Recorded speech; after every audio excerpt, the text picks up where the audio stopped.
Welcome to the Pregnancy Loss Podcast, the place I created for moms like us. Pregnancy loss is all-encompassing and creates an overarching theme that runs through our lives forever. We have to learn to live with and beside the grief of losing our baby. We have to learn how to live again, how to parent again, how to engage and interact and be social again, how to communicate effectively to connect with our spouses and significant others. We have to find who we are now. I'm here to empower and inspire you to live a life even with our unique circumstances. We cannot change what happened, but we can grow and use that strength and resilience to create a life that we love. I'm here to share everything I know about grief, motherhood, loss, marriage, friendship, and parenting. I'm here to encourage you to find the beautiful side of grief, the side where we don't have to isolate ourselves or suppress the need to share stories, the side where you have moms just like you to support and encourage you. The side where we become the best versions of ourselves, not in spite of our loss, but thanks to it. Pregnancy loss is devastating, but it can also be an opportunity to reflect on who we were and who we want to become. So join me every Tuesday for a new episode on the Pregnancy Loss Podcast. Let's jump in.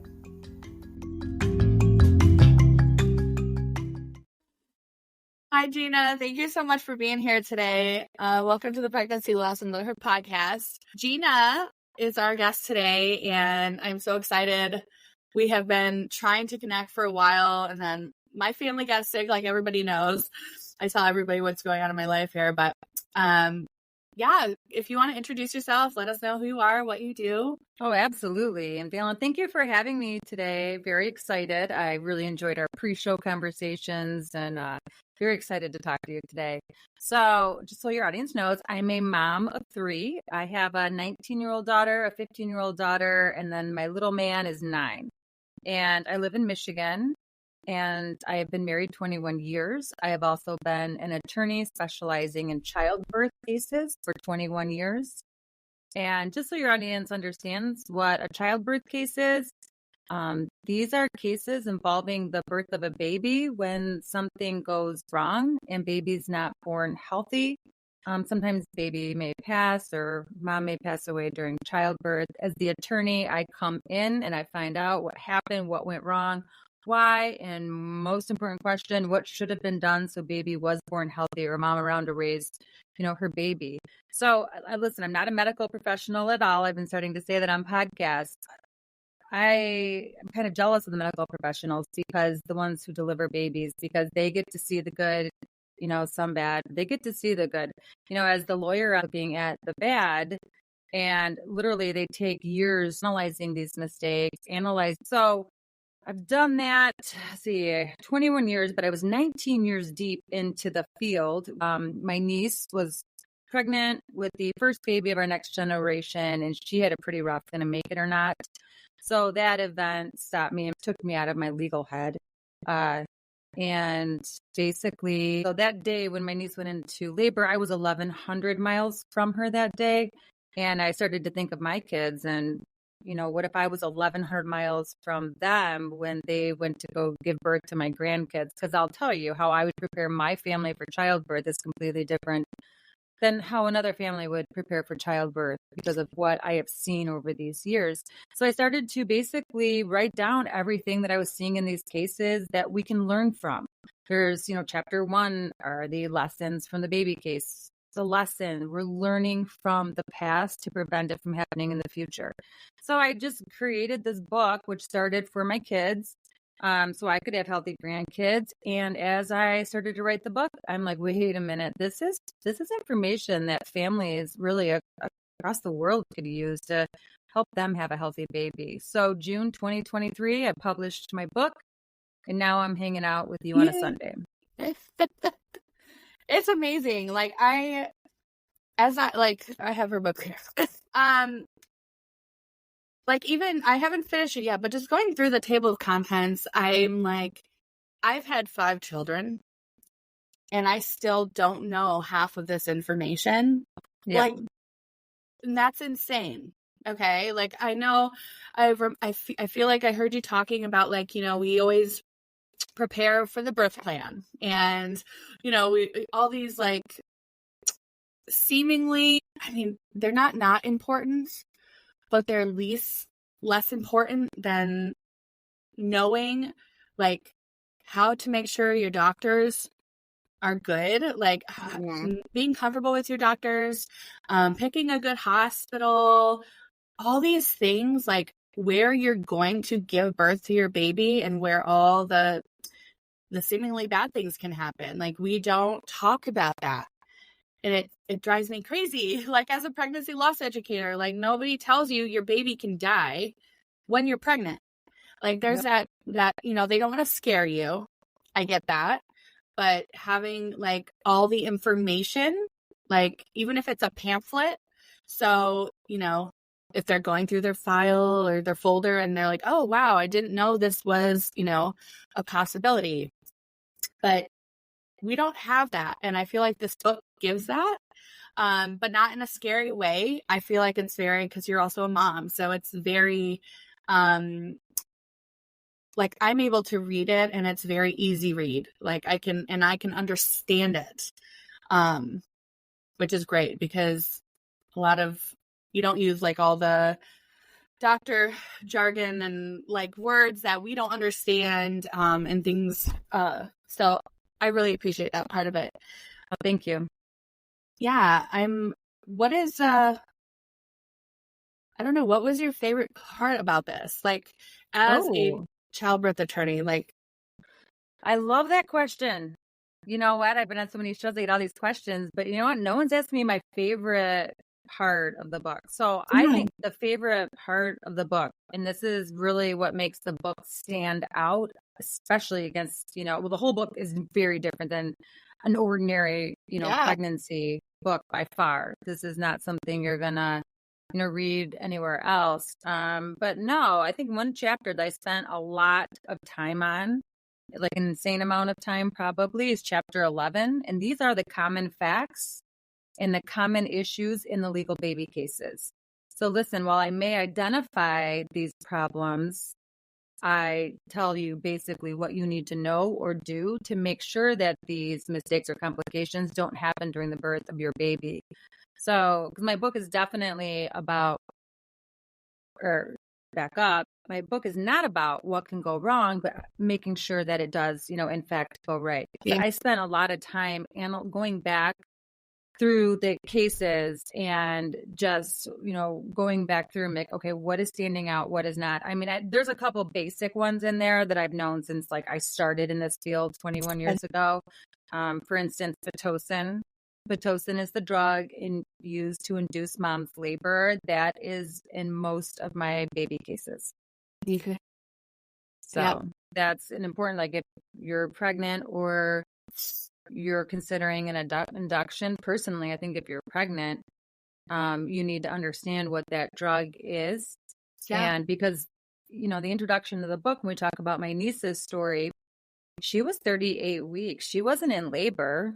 And she went to the hospital per my instruction because I'm like, I want to get baby checked out. I want you to go to the hospital. I want the fetal monitor on the baby. Call me back. And they did. And the baby was not doing well. So she wasn't in labor. So she had two options, C-section or Pitocin induction. She chose Pitocin induction. And it is the introduction to the book because ultimately it's the birth that, you know, again, stopped me in my tracks and made me realize that some of the stuff that's in my brain needs to come out. I'm so thankful that it was, you know, that you needed to do that after this. I remember my first child, I was, Callie, I was almost 41 weeks. My first baby. Like now looking back, I could be like, yeah, I wasn't ready yet. Like she would have come. Like my body's not gonna kick her out when it's time. But I, you know, listening to the doctors, they don't really want you going past like that 42-week mark, you know, so I would have been fine, but I didn't know how to advocate for myself. My husband didn't know how to advocate for me because we were always taught to listen to your doctors. That's it. Yeah. You don't question them, you know, it's unfair, but they are on a pedestal and they are, you know, above us in our society. Like when we go to a doctor, we're there because they know more than us and because they can see what we can't and those types of things. But I ended up getting induced with my child and it didn't take. And so I was there. They started the Pitocin. Nothing was happening. And it had been like 12 hours. I'm like, I'm starving. And so they let me eat. And we had to do it again. And then it wasn't working. So they had to do like Cervidil, So here comes not the inventions, the interventions after that. So Cervidil, and then scraping my membranes, and then all these things to start it when clearly my body was not ready. Right. And just, so, and then my second one, I was induced as well. Wow. And there was no reason for it. I'm like, I've been thinking about it, and I'm like, why did, they couldn't get me in. So when they could, because they were so busy. So when they did have an opening, and I was at that 40-week mark, they're like, okay, let's go. We'll do an induction. Like, this was in Virginia. My first birth was in Michigan. And, so another induction. This one took better than the first. But then I also had an epidural. They were giving me, I think, fentanyl. Oh, wow. Obviously I said I wanted it, Yeah. And then with Evelyn, she had died like when my labor started. So this was the first time that my body had started labor on its own. And where am I going with this? My brain just quits. And then my fourth child, I had a completely unmedicated birth in a birth center with my doula, the same doula who was with me with my loss, for my loss. And then my fifth, I ended up, I had contractions, but they weren't like super strong. But I was earlier this time. I'm trying to think. It's just weird, all the interventions that happen. So my last one, I had to get induced because my fluid was super low. The day before it was like at an 8 centimeters or something, and that's like borderline of too low. And then the next day it was like at a 2. So they're like, okay, we kind of got to get you in. I think those are the right numbers. I could be wrong. I'm not great at that They part. sound right. I mean, that's about right. And she's like, okay, well, because of my loss and everything else, I'm going farther and could result in another stillbirth. So we're like, okay, let's do it. Went and got induced. And those were all fine. But then his heart rate dropped, and they were like flipping me over, like doing all these things. And I had no idea what was going on. So understanding, we'll definitely talk about Pitocin and then all the interventions that happen afterwards, because all of these things, again, this is my fifth baby now, and I didn't understand what was going on. And I was scared because nobody was telling me what was going on. I could tell the heart rate was dropping. You can hear the thing, you can see it. Yeah. But why? What's going on? And then when he was born, he had, his cord was wrapped tightly around his neck, and he didn't cry right away. And it was really scary for a time, but he was fine. But yeah, I feel like we need more education on what happens in the hospital, what can happen, what happens when you decide to get Pitocin, or what happens when you decide to get an epidural. My second epidural, the anesthesiologist had to try 11 times before he got it. 11 times. And at the time, I'm in labor. I'm not really in control of anything. I can't think straight, And all I'm noticing is all this pain and him doing it over and over again. And at this time, the spouse could be in the room still. So my husband's there what's going on? Why is this so difficult? Was it a doctor in training? It was an anesthesiologist. He just came from heart surgery or something. And I'm like, I don't know what's going on. And he wasn't the nicest, and you talk about etiquette and how the doctors, acting and how you feel about them and all this stuff. But it's how do I advocate for myself again when I'm in labor and I can barely, think straight when I'm trying to deal with contractions, and I'm trying to do everything that I'm being told, to make sure everything's okay. And, especially how to, maybe help our husbands. They also need to understand, because, when you talk about the baby advocate that we should have, like, most of the time that our partners or spouses are that for us, but Right. they're normally not. I mean, from what I've experienced and what I've seen from moms is like, they're not that into it. Like they don't have that much education around what's going on, right? They follow mom's lead is what I notice. Yeah. But yeah, we just really need some strong support. And I mean, what are your thoughts? You want to go into Pitocin? Do you want to talk about baby advocates? Like, there's all this stuff is so important. Yeah, we can do. I mean, you just kind of touched on the husbands, so we can always, hit the baby advocate and then hit Pitocin, because Pitocin's a really important conversation. But yeah, no, designating somebody as the baby advocate, because it is hard to think straight when you're in labor, you're focusing on delivering your baby. So to have that second set of eyes on you is absolutely huge. So husbands, I mean, sometimes too, if you give them a job and they know what to do, or you give them a job and they will learn what to do, they're great at it. It's like they just sometimes need a little bit of direction. But I'll tell you, my book, if your husband, the soon-to-be dad, goes through my book and he understands what's in my book, he will be the best advocate you can possibly imagine. I mean, husbands instinctively do want to protect their baby. They do want to protect their wife. And my book will help them, activate that intuition, activate those instincts. So, at the end of the day, he can bring baby and wife home, and start their life together. Yeah. So, yeah. I, my husband, like, as my every pregnancy that happened, like, of course, my third one where I lost Evelyn, he couldn't be there. So it was like, after that, he took a more active role, which was great.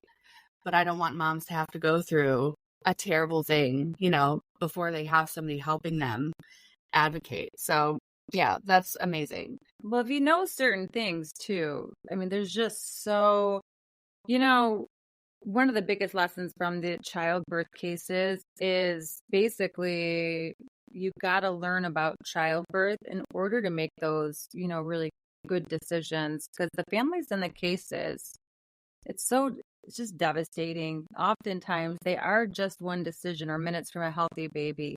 So good decision making, you're going to make way better decisions if you understand something as opposed to, not understanding something. It's very, just like life. Yeah. So I love that point of your book that you actually go through everything in labor and delivery and like what it is, what it means, what's happening, what you need to look out for. Yeah, it's very intuitive. It's so good. I know. So I'm on the How to Choose the Good Doctor chapter. That's my section I'm in right now.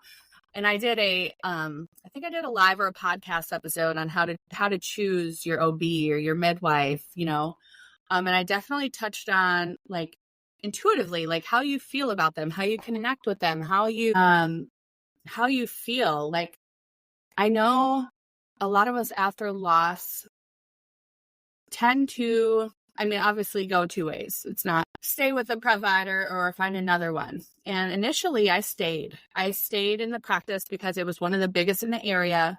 And there's like 8 different midwives. So, I could see different ones.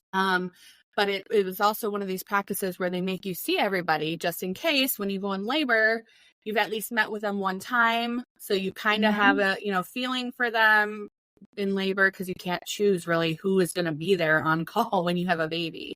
It's kind of impossible to know unless you're having a C-section or being induced. And I had a challenging experience with my initial midwife because she had coerced me to do what she wanted once my doula had left the room. She was my only support person, and I was in labor. My baby was dead, and the doctor on call, he did not because I asked for a C-section. I said, I just want this baby out. I need this to be over. Like, that's what I needed. And instead of, and I'm a doula. Like, I understand the effects. I understand the side effects of a C-section, the bad things that can happen, all these things. And they spent 2 hours trying to talk me out of it instead of starting things. So I had to sit there having these strong contractions. They did start blood work, of course, test me for drugs and all these things that totally just made me angry, but protocol, I get it. But she would sit by my bedside and she's like, well, he doesn't think it's the best idea for you. We want to make the best decision possible, the best outcome for you. And what do you want? And I kept telling them, and she just kept having the same conversation with me. And then my doula left the room because I needed ice. Like, I'm sitting there, I'm starving, I'm thirsty, I'm grieving. And, she's like, well, we really want to get this started. We think that this is the best way, but what do you think? They kept asking me what I wanted, but telling me it wasn't the right thing, basically. And I just felt so cornered and obviously can't think straight. Like, not only am I in labor, my baby's dead. Like, my husband's on deployment. To this day, I'm still so angry. Like, I'm angry. I still want to be able to talk to them and just tell them what they've done because, and I mean, I get it, but I'm like, I know women who are, because they kept trying to also tell me that I was too overweight for a C-section when I've seen women schedule their C-sections who are bigger than me, more unhealthy than me. And so nothing made sense. And I just didn't trust them anymore. So when I was pregnant again after my loss, I stayed there for 33 weeks. And then the closer I got, the scarier I got, the more scared I got. And so I switched at 34 weeks. I switched to a birth center. And this was a complete, it was great midwives. There were the midwives in training. And this was COVID. So, this was September when I gave birth of 2020. Wow. And it was really important for me that my kids were there because when I had Evelyn, I didn't even realize that I could bring my kids up there to see her, to really actually meet their sister, see that she was real, all these things that I just, regret. And I didn't have the capacity to, make decisions. So I'm like, okay, that's my main thing. I need my kids there. My husband was there. Even during COVID, they're like, yeah, that's fine. So, I went into labor on my own this time again, right after Evelyn, which was great. We went and had a wonderful, unmedicated, very healing birth at the birth center, with my kids there, with my husband there. Like, it was really cool. But what do you think is like a few of the most important things that you should look at when trying to choose a doctor or an OB or a midwife? Like, what's the most important thing, do you think? Yeah. So real quick, with Evelyn, did you get your C-section or not? Okay. So I'm going to have to comment on that because that is I'm trying to stay calm. So that is very frustrating. So listen, moms out there, no matter what, you are the decision maker in labor. So when you have a team like this and they're giving you options, they are making recommendations. Your doctor, your midwife, your nurse, your residents, whoever is involved are simply giving you recommendations. You make the choice. If they don't like your choice, tell them to go document it in the medical records, and you've made your choice. Leave me alone. Now, I know, hindsight's always 20/20, but this is like very upsetting when I hear this. But so just keep that in mind. And then I get a lot of questions these days. Well, I don't want to upset anybody. That's I disappoint, or I don't, like you just said, like the doctors, they're on pedestals right now or whatever. But listen, when we're also talking about one of the biggest days of your life, bringing your baby into this world, don't worry about hurting someone's feelings. It's very important. Make your decisions, follow your instincts. But going to and picking the good doctor or picking the good midwife is really important. So that chapter I have on picking a good doctor, that's based upon, at that point, 19 years of my life analyzing OBGYNs. And I've never said this on the record. I did say it the other day when it came up during a conversation, but I've been representing. Now, when I have a case, I also represent the hospital, I represent the doctors, I represent the nurses, the whole delivery team. And actually, what I'm like, oh, maybe I shouldn't say that if I've never said it before, but I'll just say it because it is what it is. But typically, like in these cases, I mean, doctors, they don't really accept that they may have done something wrong. They typically point to somebody else. So it's really important to have your good doctor because they do head your delivery team, and your doctor, unless they're picking up a 12-hour shift, is not at the hospital. So most of the time when you walk into the hospital to deliver your baby, you're really getting the people who are scheduled to work that day. And so it's important that you do have, a good doctor, behind you. So I go through basically when I have these cases going through, the doctor analysis that I do. And then I'm like, okay, and this is like analysis you guys need to do.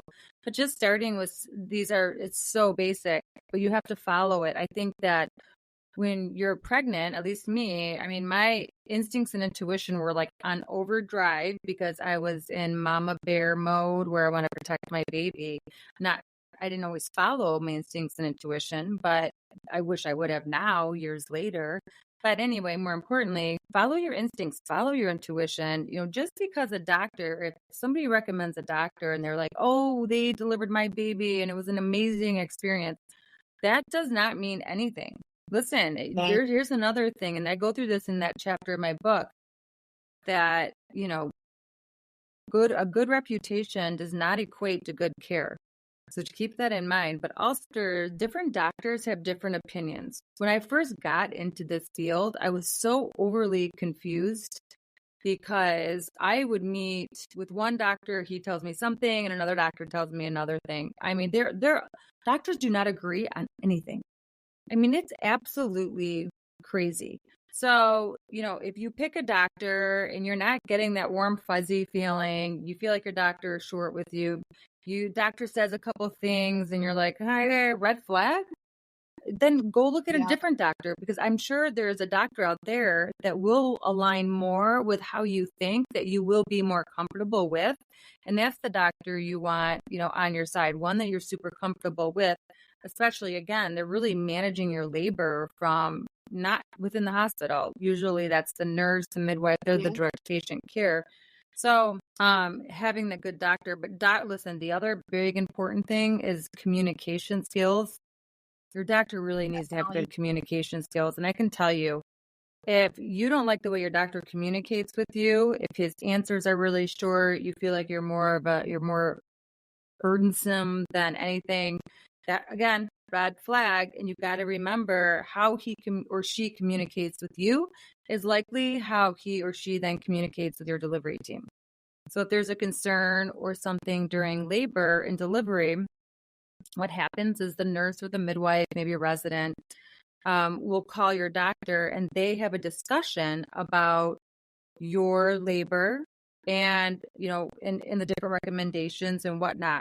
So if your doctor is really short or they're not getting all of the information, they might be making bad, recommendations.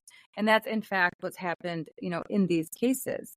So good communication is absolutely huge. I love my labor and delivery nurses. I love my doulas.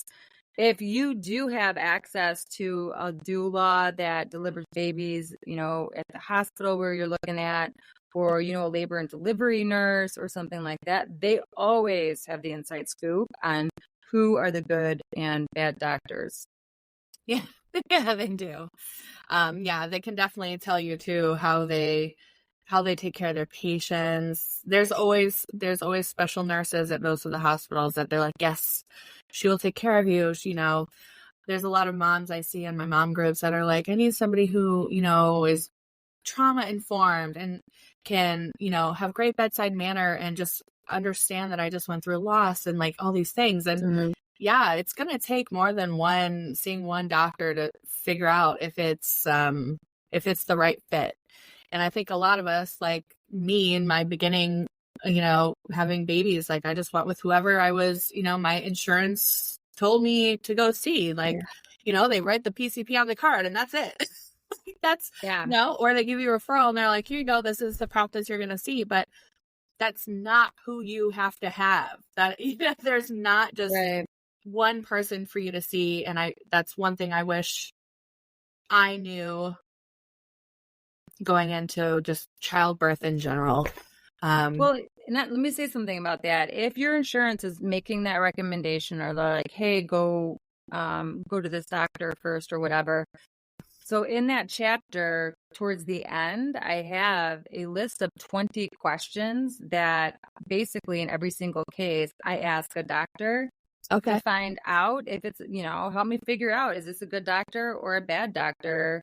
And we ask these questions because I need to know, is this a doctor I can stick in front of a jury? Juries don't like bad doctors. Listen, juries are just made up of, they're a jury of our peers. They're me, you, they're, everybody across the board. So these are not, convoluted, hard questions. These are almost like just some common sense questions that you really need to, talk to your doctor about to find out more about them. And I'll use these questions to either bolster an expert or a doctor's credibility or discredit a doctor. For instance, one of the very first questions is doctors who deliver babies are OB obstetrics, GYNs gynecology. Those are two separate fields of medicine. Obstetrics is your pregnancy. GYN are your women, your chick issues.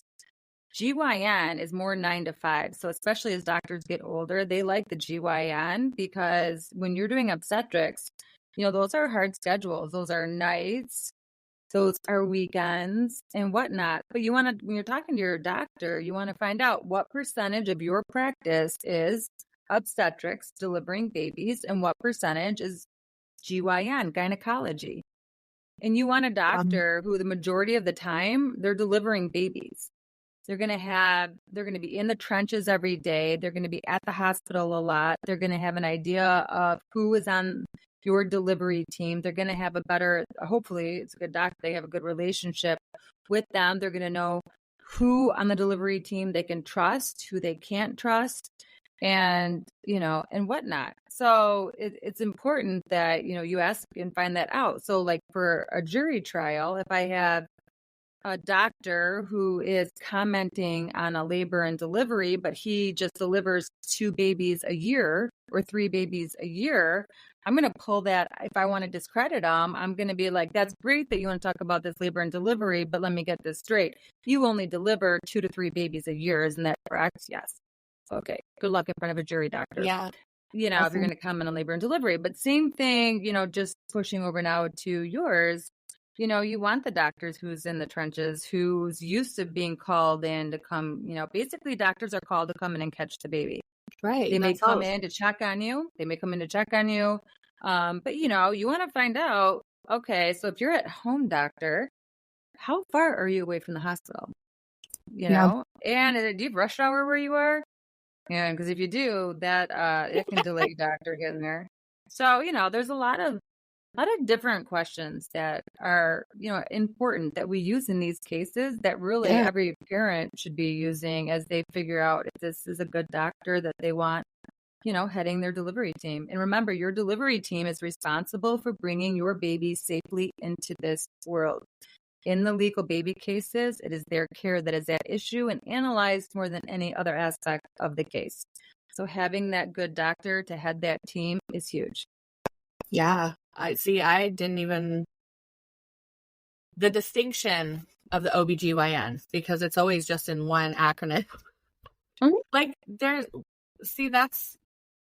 that's why what you're doing is so important, because yes, you are, you work with the hospitals and the delivery team and all that, but you're using everything that you've learned to help the moms and the dads on this side, because you've seen the worst of things. Yeah, it's interesting. Most people assume that I have been the attorney for the families all of these years. And Guilty. No. That's initially what I thought too. That's a very common thing. But the fact that I have been the attorney and I'm still a partner in my law firm, still doing the baby cases. I have a baby case sitting right here, right now, next to me. But however, me being on that side of the case is what really helps the parents, because there's a lot of closed door discussions. Obviously, I can't repeat those closed door discussions in the book, but they're in my head. And based upon those discussions, I can tell you what you need to know and understand to make sure, again, these mistakes and complications don't happen. But, if you're the attorney for the family and you're trying to write a book like this, their access to, if it's an attorney, they represent the families in these cases. They only have access to the healthcare providers through a deposition, which is, and this is an adversarial proceeding, and it's a cross-examination where, I can have some candid discussions, with my clients and, figure out what's up, what's really, happening and going on. Yeah, it's amazing.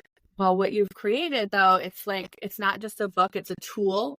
I mean, from what you have, I think a lot of us are just so uneducated. Like, we go into childbirth like, oh, let's have a baby. We want to have a family and do all these things. But this isn't what we're given, right? We're given like, here's what you're going to experience. Here's the symptoms that you're going to have when you're pregnant. Here's your baby's going to be the size of a banana. This is what needs to be talked about.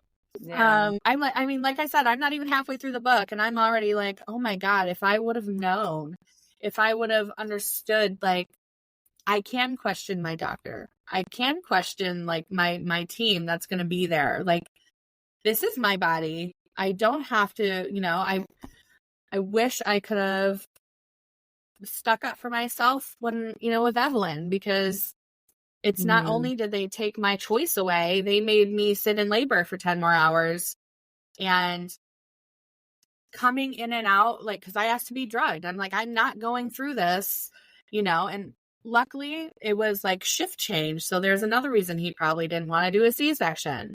The midwife that came in, her name was Gretchen, and she made everything better. She's like, I will give you anything you need, whatever you want. Obviously within, but she made it better since the midwife and the OB weren't there anymore. But where was I going with this? Happy. Yeah, it's just, your story is so upsetting. And that's why, that's chapter 1. And listen, this is information that you can take with you. When I talk about the good doctor, I've had a lot of people comment and say, okay, this is information I will use with every doctor. Yeah. Even chapter 1, when I'm like, listen, you medically are the decision maker. No one's doing anything to you without your consent, and you make those choices. I went to the dentist last week and they wanted to do a mouthful of x-rays, right? I'm like, you're going to take 2 x-rays and then you're going to evaluate my mouth, look at the x-rays and tell me if I need more x-rays. I don't want a mouthful of x-rays. Yeah. They were like, what? No, this is what we do. I'm like, yeah, you're not today. And, but you have to but you know what I mean? But I know this stuff in my head. So It's easy. Like, you can take this information and you can use it across the board with anything, because no one can do anything. That's your body, your right. No. So if you want 2 x-rays, I will say the third one was an extra $95. And I'm like, I was being cheap. And I'm like, no. Yeah. So, but you know what? They did their 2 x-rays. So he looked in my mouth. They evaluated the x-rays, and then they were like, okay, well, so the doctor came in, had a discussion with me and explained why I needed that 3rd x-ray. Then I made the decision based upon what he said to, yes, have that 3rd x-ray. So was it a little bit of a headache for him? Probably. But you know what? That's the power you have. If you want to go in that day and, maybe they didn't need to take that 3rd x-ray, and I could have saved $95. Who knows? But that's the thing. No matter what it is in life, you are the decision maker. Just keep that in mind. And once you make that decision, it is my decision. Go chart it in the medical records. If you don't like it, get me ready for my C-section or whatever you're saying to them. Yeah. There's another thing. the chapter, so I can't wait till you get to chapter 7. That's the baby advocate one, but it starts with a very powerful story. Actually, after this podcast, you should go read it because you'll appreciate it. And, but basically my cousin had, who's like a sister to me, like we're in each other's weddings and all that fun stuff. But, she had a VBAC with her first baby. And so for her second baby, so VBAC, I'm sorry. Her first baby was a C-section. Jeez, oh, Pete. How can you have a VBAC for your first baby? Just, stop me if I say something stupid. Her first baby was a cheese. Okay. First baby, she did try vaginal birth. It ended in a C-section. Second baby, her doctor wants her to do a VBAC, which is a vaginal birth after C-section. My cousin's like, I just want an elective C-section. You know, she's older. She's 40. You know, at this point, you know, there really hadn't been that big of a gap between babies, you know, whatever. She's out of Tampa in Florida. And doctor's like, you know what? I'm not going to schedule you for an elective C-section. We do those on a case-by-case basis. She's like, but vaginal delivery is a completely safe option for you. You know, so just so your audience understands, and I'm sure most of them know, but so the issue with the VBAC, vaginal birth after C-section, is when they go in, you know, to deliver your baby in a C-section, they make an incision in your uterus. Mm-hmm. And the concern with doing a vaginal birth after that is that incision from the C-section will then come open, and that can be very life-threatening for both mom and baby. But anyway, my cousin also understanding so that's called a uterine rupture. If that happens, if that old incision breaks open, it's called a uterine rupture. And there, you know, with the VBAC, there is a low incidence of uterine rupture. However, it's very important to understand that if it does happen, it can be life-threatening to both you and baby. And because it's your uterus that's inside you, nobody can assess how that incision healed. Very important. Anyway, moving forward, she's like, I want my C-section. The doctor is like, no.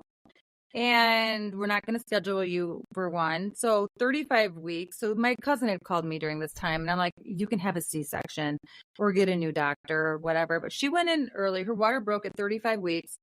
She's starting to contract, and she's at the hospital. And again, this doctor is like, no, why would we do a C-section? Your water broke, you're contracting, we're going to jumpstart you with a little bit of Pitocin. Why don't you just do, you know, the vaginal birth? My cousin calls me, my cousin's still like, I want my C-section, and they're just literally not giving it to her. She calls me. I had to go through the discussion we just talked about earlier, you know, in this podcast. Right. You're the decision maker and whatnot. Plus, I don't like uterine rupture. I've had uterine rupture cases. They scare me. It is what it is. So I just told her, listen, if it was me, I would, you know, unequivocally, we use my big word, unequivocally, I would do a C-section. But her instinct was on the side of a C-section. This wasn't, you know, so we just had this discussion. She went back, literally had to demand her C-section. She has a C-section. Baby's delivered healthy.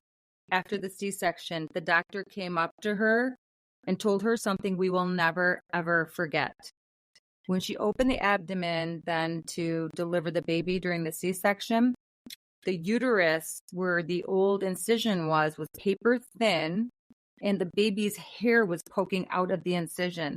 The doctor said, if you would have listened to me and you would have had done a vaginal birth, you would have had the uterine rupture. That means that her baby may not have survived, or she may not have survived. Because both, it cuts off oxygen to the baby. You have 8 to 9 minutes to deliver a baby after that happens. And not to mention mom. I mean, that's a whole mess for mom too. It's a very scary situation. And the doctor ended it with, thank you for not listening to me. And I really hope to this day that doctor has changed her practice. Right. Because let me tell you, you know, but that's a story in the book. You know, that's going to, you know, it not only explains what uterine rupture is, you know, VBAC, but then also standing your ground. And listen, I'll tell your audience a secret. You can literally go onto my website, scroll down on the homepage. It'll say, email Gina Mundy. It goes to my phone. If something happens and you're sitting on labor and delivery and they're not listening to you, put your phone number in. I will literally call you.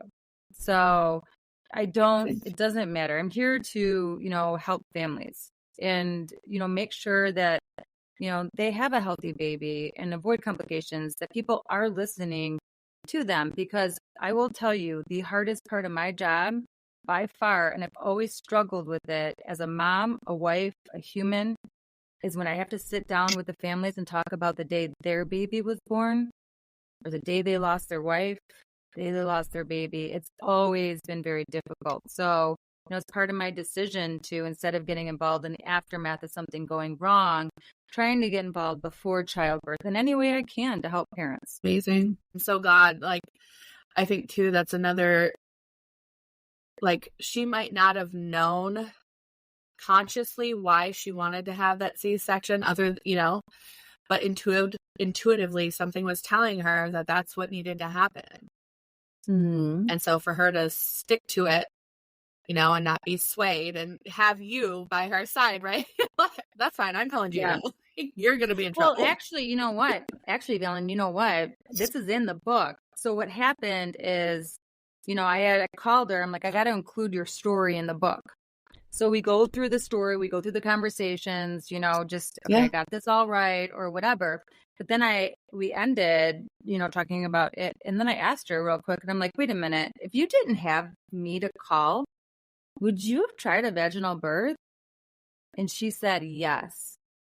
Yeah. So it's important. This is such important information that follow your instinct, stand your ground. Have an advocate. Yes, be an advocate. Call an addict. Call me. Run it by me. I'll tell you. I don't care. So I just really obviously just want more healthy babies. Yeah. Oh, well, before we end here, is there if you could give one piece of advice for bringing a healthy, happy baby and having a safe birth, what would it be? What would your biggest piece of advice be? 100% learn about childbirth. Read my book. Chapter 1, those are the lessons. Again, we're going to learn from these lessons and to prevent it from happening in the future. If you understand things like Chapter 11 are the common issues, common facts. You're going to have a heightened sense of awareness. This information will help activate your intuition so you can make those, incredibly important decisions. Again, and I know I've already said this, if you're going to have a Pitocin induction or if you're pregnant, just read Chapter 14. Chapter 14 is how to have a safe Pitocin induction because it's a very individualized drug and nobody knows how your body is going to respond. It's very important that it's a very slow and steady, if possible. Obviously, there might be medical reasons, not to go slow and steady, but slow and steady type of Pitocin induction is going to be way better for baby, 100%. But it's important that you read that chapter and understand why. And last thing, the fetal monitor, the baby's heart rate. Listen, I've had doctors testify. I've included it in the book. They'll say, Gina, the only way a baby can talk to me during labor is their heart rate. That means if you can understand their heart rate, you can understand how your baby is doing during labor and delivery. So again, that's Chapter 9. I go through with you. This is what you need to know about your baby's heart rate. And then if there's any concerns or there's any decisions, you talked about the interventions. You had a bunch of interventions done when the baby's heart rate dropped. That's because it doesn't go. So square one is the baby's heart rate. Everything always starts with the baby's heart rate. Okay, it's dropping or there's some concerns. They don't go from concern with the baby's heart rate to C-section. No, it's a process. Yeah. And in that process are the interventions you talked about earlier in the podcast. And those are the ones that they were doing on you, probably flipping you on your side, probably doing IV bolus, maybe some oxygen, depending on what year it was, or whatnot. They're going to do things to try to get baby's heart rate to come back. And if it doesn't, then maybe make, a plan B with you. But understanding those tests and interventions are so incredibly important. It's going to help streamline the communication so you can talk to your team and understand what they're saying. The important stuff's not going to be swallowed up by the small stuff. Yeah. So, but I'm telling you, the medical community, I feel like really wants to keep the baby's heart rate to themselves. And I am like, no, as a parent, an expecting grandparent, whoever, if you have a friend, you're going to labor and delivery because your best friend's having a baby and you're going to be there, learn how to read the baby's heart rate. Yeah. You could literally help save the baby's life if it comes to it. So it's just important, very important that, again, parents have a good understanding of some aspects of childbirth. The chapter you probably read real quick, chapter 2. So, first lesson, learn about childbirth. So each lesson's a subsequent chapter. So then chapter 2, probably the things you were reading going, oh, I didn't know that. So chapter 2 is everything that I find important as a childbirth attorney that will help give you the foundation of knowledge to make those good choices. So I call them basically like my labor and delivery basics. But when I get a new case in and I'm like, is this good care or bad care? These are the facts about childbirth that I rely on to make that determination. So that's why I included in the book. So if you guys have this knowledge base, it'll then, help you make those good decisions. That's amazing. Thank you so much for being here. Thank you for sharing your experience and doing this for everybody. Like, we will get this in the hands of everybody if possible. Thank you, Valen. It's amazing.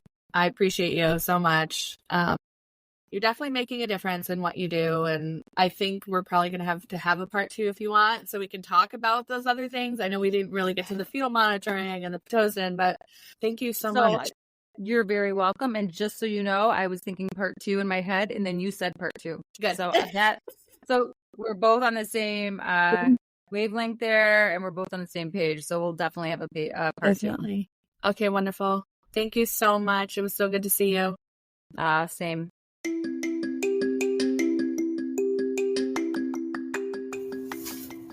Thank you so much for listening to the Pregnancy Loss Podcast. I hope you enjoyed the episode.